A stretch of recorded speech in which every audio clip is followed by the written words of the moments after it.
Thanks for logging on to My Fox Hurricane. I'm meteorologist Valerie Mills, and it's time to start talking tropics as today marks the start of the 2025 Atlantic hurricane season. The good news is, as we check on the Atlantic basin, no tropical cyclone activity is expected over the next 7 days as we head through the first full week of June. Saharan dust, as we typically see at this point in the season, it is doing its thing. We see these plumes of Saharan dust that get kicked off the coast of Africa and travel about 5,000 miles across the Atlantic. We have seen some of these plumes of more concentrated Saharan dust move into parts of the Caribbean, the Leeward Islands as well. And we're going to continue to watch these drift into parts of the Caribbean, parts of the Gulf. And so the next few days, the Sunshine State, parts of the southeast, seeing more of these areas of dust work their way through. And this Saharan dust plays a big role in limiting tropical activity at this point in the season. This Saharan air layer is about 50% drier than the typical air that these tropical systems thrive off of. And so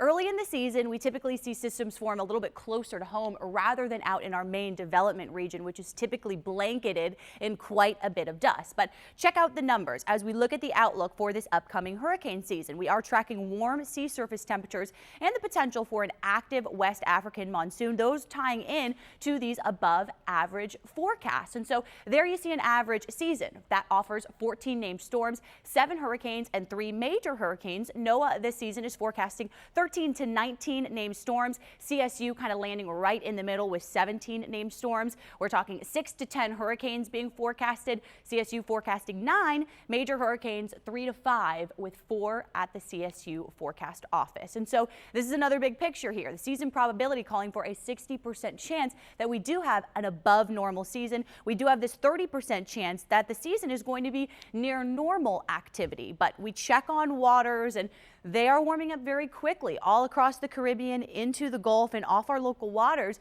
We have seen low and mid 80s building back in even Clearwater Beach. Water temperature there at 85, which is a little bit closer to what we see on average in July. And remember, 80 degrees, that is the threshold for a tropical system to form. We look out to the main development region off the coast of Africa.